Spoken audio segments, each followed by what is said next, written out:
Hey family, this is your cousin Marquita back with a more serious video. As you know by the title, I'm a widow, and I have been a widow since April 18th of 2019. And as I talk about my experience, I'm gonna be doing my makeup, so it's almost like a get ready with me and me becoming a widow. But I'm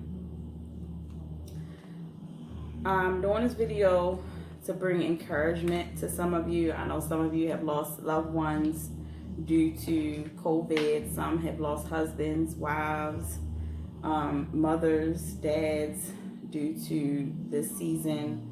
I lost my husband last year, but it wasn't due to COVID. It was due to he had an enlarged heart, and he just passed out of a heart attack. It was an early morning. I thought he was having a bad dream, but then it started to sound like he was having trouble breathing, and then all of a sudden he sat up on the side of the bed and passed out. So I was frantic, and I called for my daughters because I was in shock. I didn't know what to call, and I told them to call an ambulance. And I don't know, they came and they were like shocked as well. So I called the ambulance, and the paramedic, the ambulance dispatcher, 911 dispatcher, told me to do chest compressions and to continue to do those chest compressions until help arrived. And that's exactly what I did. And still no response. Ambulance got there very quick. I was surprised how quick they got there. But they came and they got me out the way, and they went ahead and did what they could, and they was working on him for almost an hour. And after an hour, they told us that he didn't make it. And I'm frantic. Everybody's frantic. I mean, my house is full of all his cousins, his siblings, my family, his family. I mean, it just was chaos. And it was one of the hardest things I've ever gone through in my entire life. All I could do is just call on the name of Jesus. All I could do is say, Jesus, help me. Jesus, help me. I mean, over and over and over again. That's all I could do is call on Jesus, because honestly, without him, I don't even know how I was able to even get through that season. That was a very, very, very hard season to deal with, because I lost not just my husband, but I lost 2 babies as well. So within a span of 8 months, I lost my 2 babies and my husband. One of my babies was 6 months when I was 6 months pregnant. The other baby was when I was 4 months pregnant. And then I lost my husband. It almost was like back to back to back trials that I was going through. And, you know, I just wanted to scream. I really just thought I was going to explode, and just thinking, like, can I even take this? Like, what is going on? And, you know, it was major. But when I say that God sustained me, he really sustained me. He really kept my mind sane. He kept me from going ballistic, kept me from losing my mind. I mean, that's a whole lot, especially when you've been wanting a baby so bad. You and your husband want kids so bad, and you get an opportunity to have a baby, and then you're not able to go through that opportunity. But I know all things work together for the good that are called. And I do believe that I'm called to fulfill a purpose that God has on my life. I am going to continue to remain faithful. But in the midst of me being a widow, it has taught me perseverance. Becoming a widow has taught me that I can make it outside of my husband. Like, it really has taught me that I am strong in Jesus Christ. Because in my weakness, Jesus' strength is made perfect in our weakness. And you're talking about weak. I mean, he was the father figure. He was the head of our household, the provider, the backbone, in a sense, of our entire household. I mean, he was a father figure to my kids. I have 3, and he has 5 children outside of the 2 that we lost. But it was a tough season to go through. I know my story is not over, thank the Lord. I thank God for another opportunity to be able to still want to love again and to want to be married again.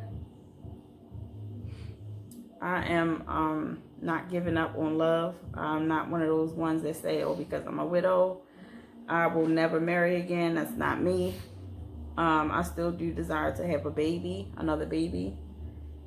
I desire to live life and to live it to the full, live abundantly, and to share that with a partner when it's the right time. I am dating again, and I just believe that, I mean, I don't know when it's a good time for you to start dating after you lose a spouse. I just think whenever you are mentally, physically, and emotionally prepared to do so. Like I said, I lost my husband in April 18th, 2019. So this was over a year ago. I lost him. And I have my moments where I cry in front of the new person that I'm dating, and it's about my husband, and he understands. And I tell him that, it's not like that we were separated or anything. It's not like we were going through a divorce. He passed suddenly. This was a sudden rock in my life. Like, things were just topsy-turvy, and it was like, whoa, what's happening? What's going on? So I tell him, like, even when you see me cry, don't let that take away from the love that I have for you.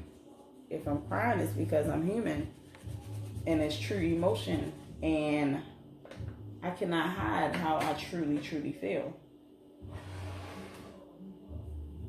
And I truly feel that it was times where I just was so hurt by the situation. I mean, it was sudden. Like I said, it was just very, very sudden. On this eye makeup that I'm doing now, I'm trying to do a cut crease look today. So bear with me. If you're like, what in the world is she doing? I'm trying. I've been watching different tutorials on how to do a cut crease, and I'm trying to attack it while I'm talking about my experience. So bear with me.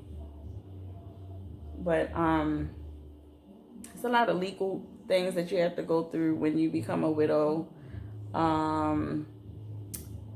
You become the person who makes decisions for you guys' accounts, the estate. You are charging the estate of the spouse that passed away. You got to come up with funeral expenses if the person didn't have insurance, or a GoFundMe account if you don't have insurance. It's a lot. It's a lot that goes into it. I mean, even on top of all the emotion and grieving, you still have to do business and legalities and different things. And it's very, very hard. It's very difficult to deal with. But you will get through it with God. God always gives you the ability to be able to get through it. Don't think that, oh my gosh, I'm doing this alone. God will help you. He will see you through that the entire way. But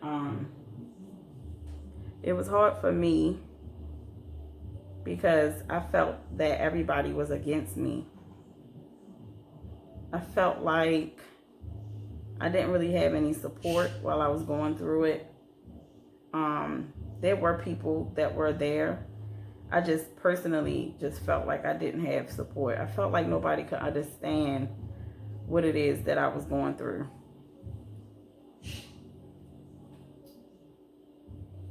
And they may not have understood because they may not have been in that situation. But I was going through that situation, and I just wanted somebody to just take over. And I think that's why I would constantly call on Jesus, because I'm like, Jesus, I need your help. I don't know how I'm going to do this. I don't know how I'm going to get through this. I never even thought I would be this young as a widow, because I was I'm 36 now. I was 35 when this happened. My husband was 37. And I'll put pictures here so you can see us and our family and things. But it just was very, very hard to deal with. It was very hard. That was my best friend. We would travel together. We did all kinds of things together, including starting a family and merging our families together. And it shook me bad. It shook me real bad, because I didn't even think that I would even be faced with anything like that. I didn't even think that I would have to deal with anything like that. Not that soon, not even that young. It didn't even cross my mind. It was just like, I just couldn't imagine myself being in that type of situation, having to be a widow at 35. It just, I mean, we would work out. We would go to the gym. My husband, he was, 400 pounds. He was 6'3". He was tall. He's a big guy. But he was doing his part to lose the weight. And I just wish he would have went to the doctors more. And, I wish I would have been on him more about going to the doctors and different things. And I try not to beat myself up about that, because, sometimes men can be stubborn and set in their ways, and you can't tell them but so much.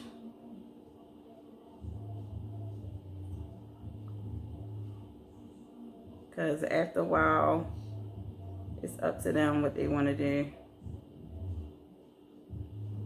We could try to do things out of love, but at the end of the day, it's what they want. It's what they want to do. Because I know I could not make my husband do nothing he didn't want to do. All I would do was give suggestions. And maybe you should go to the doctors. Maybe you should just get your yearly physical. I get my yearly physical. You should get your yearly physical. Oh, I'm all right. I'm good. I get my physical with DOT because my husband drove school bus, and he was a supervisor at a local bus company here in Baltimore. So he just felt like he didn't need to get a physical, because he would get his NDOT physical. And I'm like, that's not the same thing. You still should get a yearly physical. But my husband, he just was so like, well, that's good enough. If I'm doing NDOT physical, that's good enough, basically. So that's what he thought. And we see how important it is that we should get yearly physicals, and we should take care of our health. But he was very generous. I've never been with anyone that really cared for me so deeply. I've never been with anybody who just wanted to make me happy like he did. Like he was just such a good person. I mean, he was so forgiving. Like with him, you could not be mad long. I mean, if you were mad, you couldn't stay mad, because he was so funny. He was so funny. Anybody who knows him knows, like, he was hilarious. He kept us laughing. That's all people say when you mention him. That's why the funeral was so packed of people. And everybody was just speaking out of love. Anybody who went up there, it just spoke out of love. There was not any animosity. There wasn't no grudges or nothing. It was just love, because that's just who he was. He just loved so much and so deeply. And I'm just grateful to be able to have the experience to be a wife. I really am. A lot of people don't get that experience. A lot of people want that experience. They don't have it. But I actually got to experience it. And I am going to be forever grateful that I had that experience.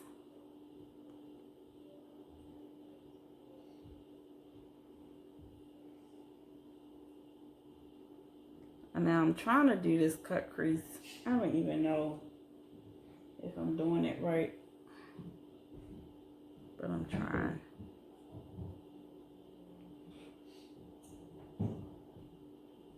I'm so trying.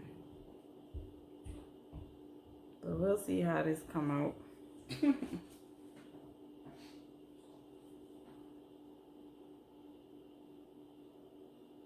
But we also had a YouTube channel. If you want to look at any of our videos, it's the GM Project. He was hilarious. He was silly, and I was just going for the ride. Just a silly man. But I prayed for that. I prayed for somebody who could make me laugh. You know, he just had so much life in him. He made me laugh, the kids laugh, everybody laughing. But if you are a widow or widower, know that this is not the end of your life. This is not the end of your life.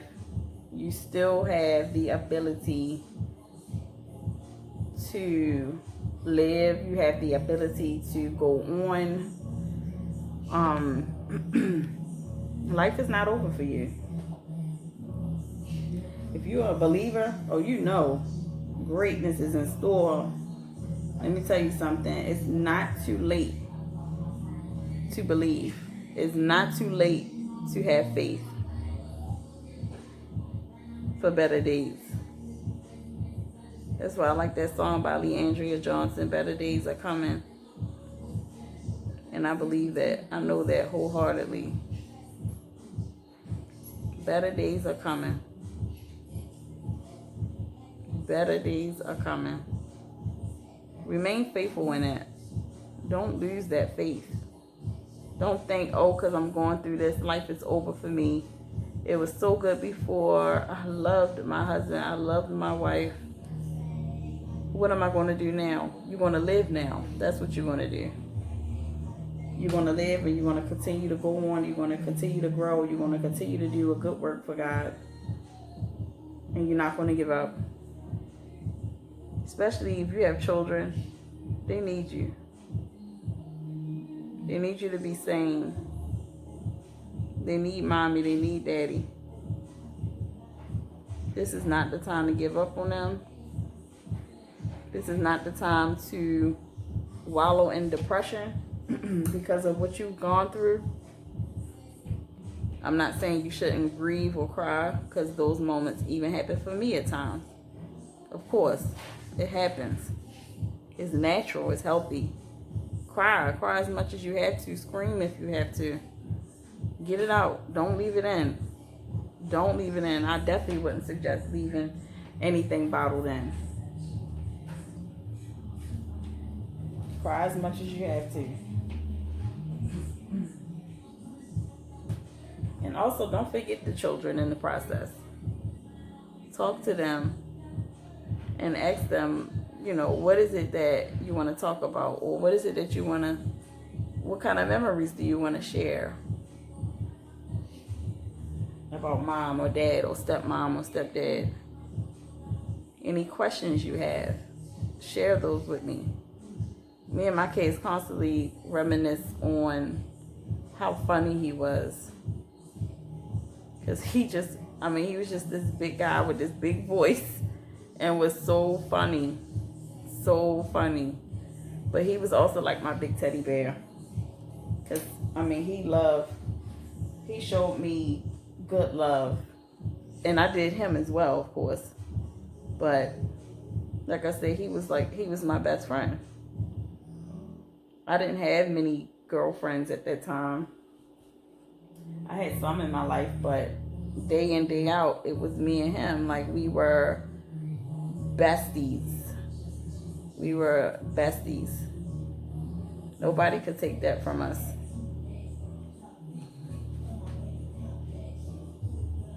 And he would tell me the same thing. You're my bestie. And I loved him for that. We shared everything. We talked about everything. And things weren't always the best, you know. There were times, you know, like any couple, we would fuss or have disagreements. But at the end of the day, we will always find a way to forgive one another or come back to a place of forgiveness. And that's another thing that I loved about him. It was just the ability to be able to forgive so much.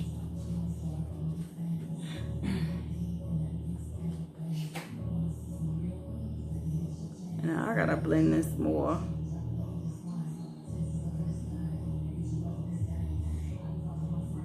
It's not coming through. I'm gonna get some better lighting for my videos too. But when you first starting out, you don't know. You're trying. And that's all I'm doing is trying and sharing my testimonies with you all.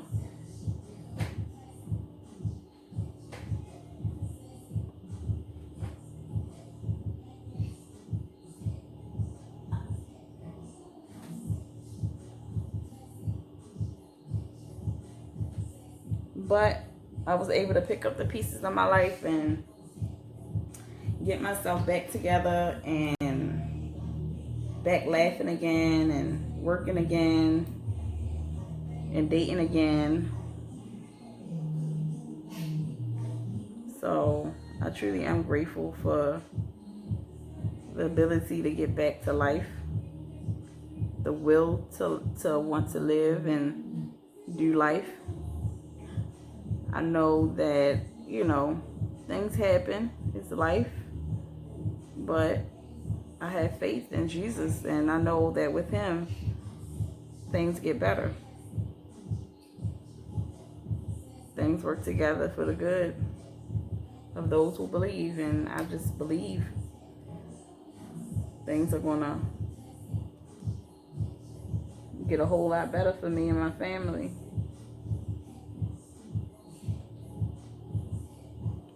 I'm gonna move out of state this year with COVID-19 going on. I don't know how I'm gonna be able to do that, but I still have faith that somehow we're gonna be able to move this year.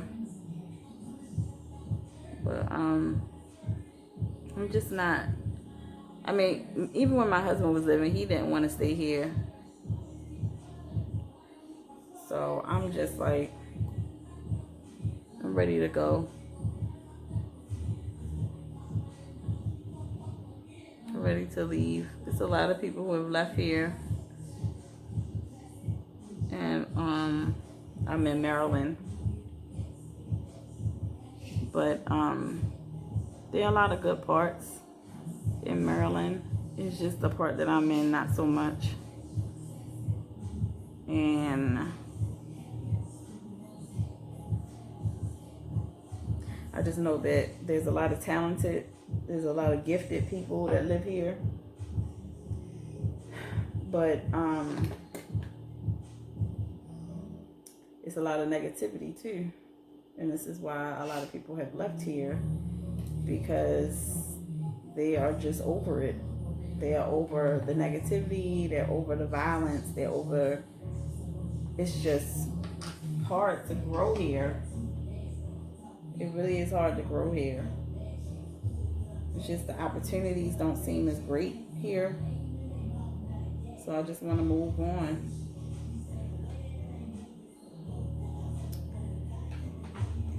But if you are a person who has lost a loved one, I just want to encourage you to not give up. Please don't give up on life. Know that God has a plan for you and a will for your life. And it's not for you to give up or pitch a tent where you are and say, you know what, I just can't do this anymore. Yes, you can do this. This is a process. You can get through this. Let God be your strength. In your weakness, His strength is made perfect. Remember that. It may seem like you can't take it because the hurt is so bad. But I'm telling you, just get through that process. Because you will get to a place where you can bounce back and you can live again. You will get there. You'll laugh again. You'll love again. But give yourself an opportunity to get to that place. Don't give up on yourself. Don't give up on your kids. Don't give up on your family. Everyone needs you to make it. And look, you see how you're listening to my story? You can share your story with someone who may have gone through the same thing that you've gone through. And the fact that you've gone through it gives hope to other people. The fact that you're able to actually get through gives hope to other people. Don't forget that. This life is not just about us and our own families. It's about the entire body of Christ. There are people who need to hear your story. There are people who need hope. There are people who need to know that there's hope for me. There's hope for me yet. If she can get through this, I can get through this. If he can get through this, I can get through this. People need to hear that. When I first lost my husband, I went on YouTube, I went on Google, I went on different places to see, like, dang, is this... Sometimes you feel alone and you're like, dang, am I the only one going through this? Or has anybody else experienced this? How did you get through it? And that's what I was thinking. How did you get through it? And different people were sharing different things. A lot of people couldn't get through the video without crying, which is understandable. I'm not emotional right now. I have my emotional moments. I have them at times. Now it's just not one of them. It's not to say that I don't love my husband. Of course I do. My late husband. But the hurt is not like it was. I believe that I've had my share of grieving. And I'm past the grieving stage. I still love him. I know he's taking care of our 2 babies that we lost in heaven. I believe that. I find comfort in that. And I just want to live out God's will for my life. I don't want to live the rest of my life stuck in a situation, stuck in a trial, when God has this whole big plan for me. I don't want to give up. I want to continue on, keep pressing on and growing and becoming my best self and doing videos like this so I can help someone else get through their season of struggle and what they're going through. Whew.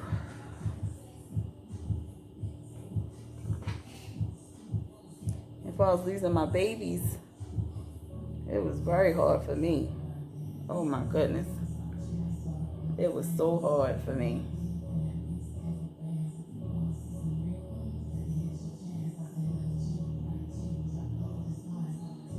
I had my 6-month-old. I lost him in August of 2018. and I was 6 months pregnant, but I was in the hospital for like a month or so because my water had broke early. And the reason why I think my water broke early is because I had it's like where they stick a needle in your belly and they want to take a sample of the fluid. I forgot the name of it. But if you're a woman, most of the time you know what I'm talking about. They stuck a needle in my belly to test the fluid because they said my son's feet had club feet. And they wanted to test him for other deformities or something like that. Or cerebral palsy or something it was they was testing him for. And I lied to you not, within like less than a week, I think it was, my water broke. And this is when I was like 4 months pregnant.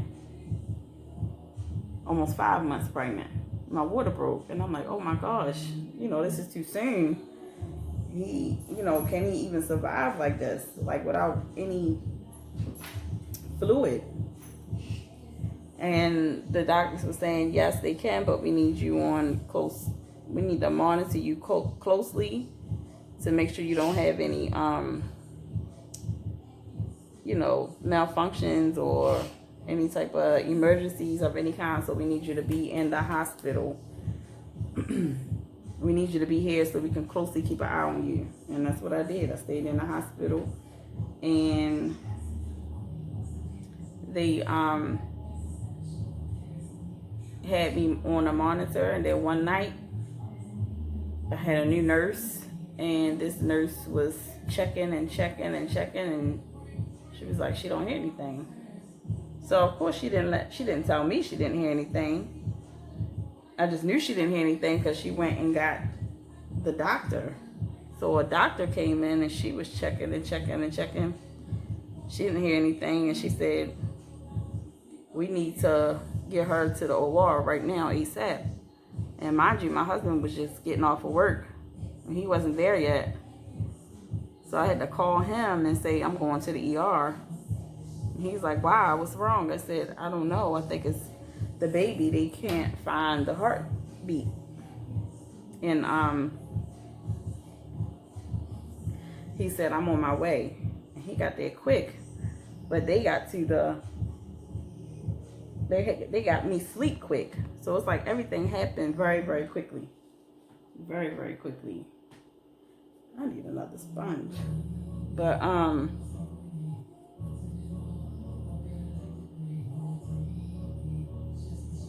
when I woke up, it was very foggy, and I seen my husband's sister holding my baby. So I was like, oh great, my baby survived. Then that's when the nurse seen me open my eyes, and she walked over to me and said, I'm sorry, but your baby didn't make it. And I cried. And I cried, but I was in pain from surgery. It was crazy how painful it was trying to get the tears to flow, but then I'll fall back off to sleep because I still was under anesthesia. So I was like in and out, in and out. And every time I fell asleep, my husband called my name, Marquita, wake up. And I'm like, why is he still awake? Why are you waking me up? Then it'll bring it back to my mind, your child is not here. And then I try to go to sleep. So I'm back. I had to cut it because of the noise in the background. So I just went ahead and put on foundation and some blush and highlight. But now I'm about to put on my lashes. These lashes are from my collection. These are the Baddies only lashes. But I'm about to put one on now so you can see how it looks on. Baddies only. But not to get off of a subject. It was a hard recovery because normally when you come out of the operating room, you expect to have your baby, but I didn't.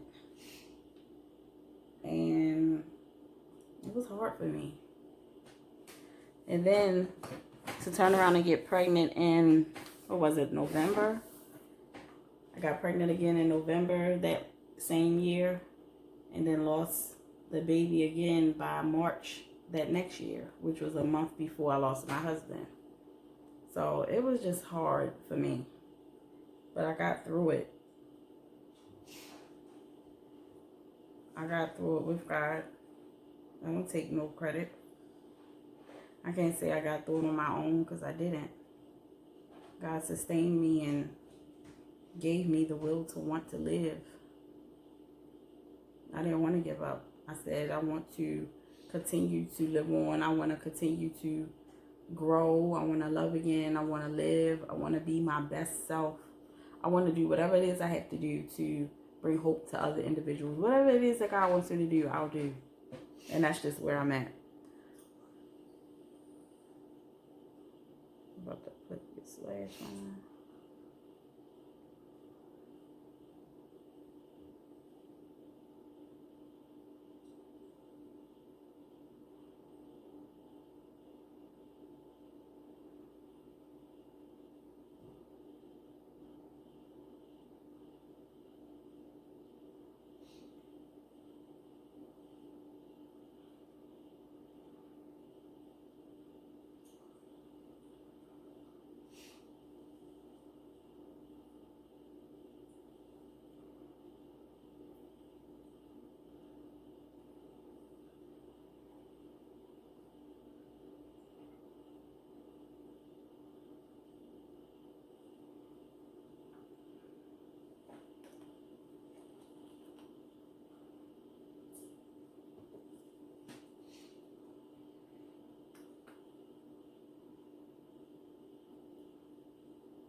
The second baby I lost in April was after I had gallbladder surgery. And I beat myself up about that at times, because I think, like, is it because I had the gallbladder surgery I lost the baby? Or they told me if I was 4 months pregnant, I could go ahead and have, or I think it was 27 or 28 weeks pregnant. They was like, you can go ahead and have the surgery. So that's what I did. I waited until the recommendations that the doctor gave me and my gynecologist. And then I went ahead and had the gallbladder surgery, because my gallbladder was hurting me. It felt like it was killing me. Like, that's how bad the pain was. And I said, you know what? I have to have the surgery. I cannot live like this. It was pain that would never go away. It was just constant pain.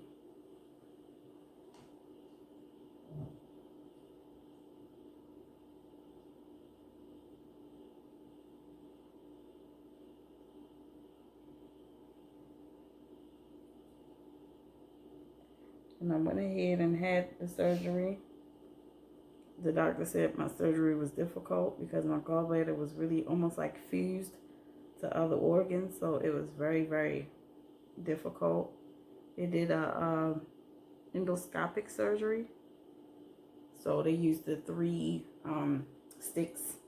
It was like 1, 2, 3 holes that they put in me to try to take out my gallbladder. But the gallbladder surgery was a success, even though it was difficult. But I went home, I recovered, and I would say probably within 2 weeks, I started to feel like some cramping. And I think I called, and they told me it wasn't really like much concern. If the cramps become worse, then give them a call back or something like that. And I don't know what happened. I laid down, or no. This day I was walking around in the kitchen and I started having that cramping feeling in my belly. And I was like, I know this is not labor pains. This is too soon. It's too early. And I went upstairs to use the bathroom, and I seen the baby come out of me. And I was hysterical. Okay? Like, it was still attached to me, of course, by the cord, but it was just very, very small, and it was just out of me. So I was like, oh my gosh, is there any way my baby can be saved? I know that this is too early to have a baby. I called the ambulance. The ambulance came very, very soon. And when the ambulance got there, they got a towel and they had to take this tiny umbilical cord and they cut it and separate it. And I was like, can my baby be saved? And they was like, unfortunately, no, because the nose is not open. It's still fused shut. The mouth is fused shut. They said if she was more developed. They didn't say she at the time, but later on I found out that I had a girl. But they said if your baby was more developed, we could save the baby. So I was just at a point like, dang, this is baby number 2 that I've lost. And I'm just like, I lost it. And then when I arrived in the emergency room, they took me by ambulance and I just lost it. And I just screamed and I said, this cannot be happening again. This cannot be happening again. But it happened again. And like I said, the season that I went through was very difficult. But I knew that there's more to my life. Like, I knew that wasn't the end, you know.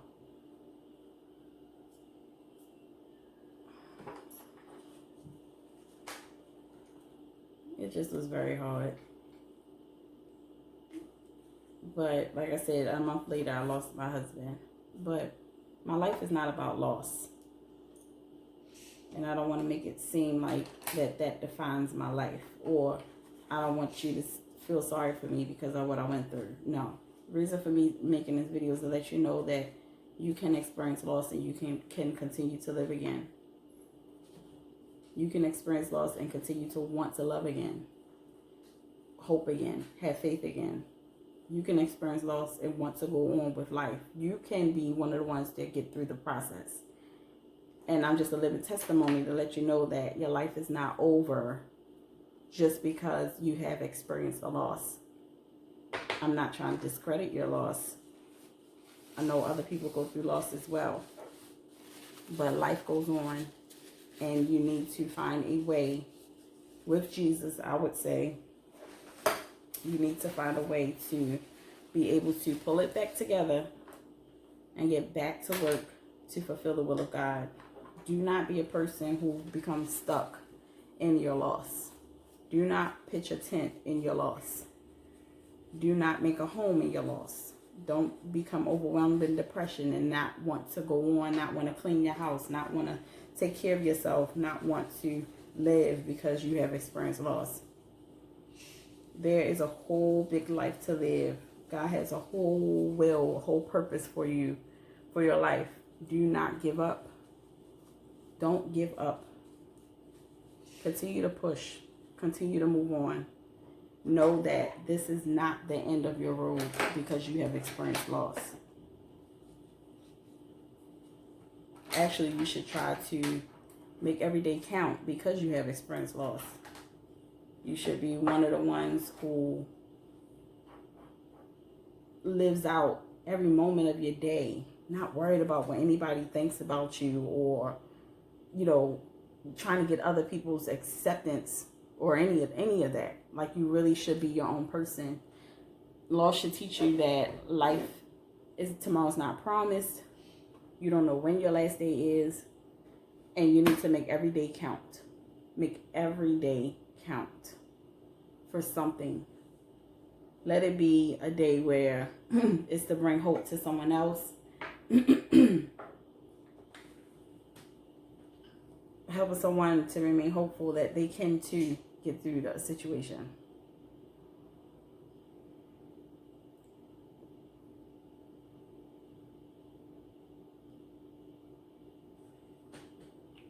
My daughter made this lip gloss. You can get this on my website too. This is shop@dose.com. I'll put the links in the description for my products.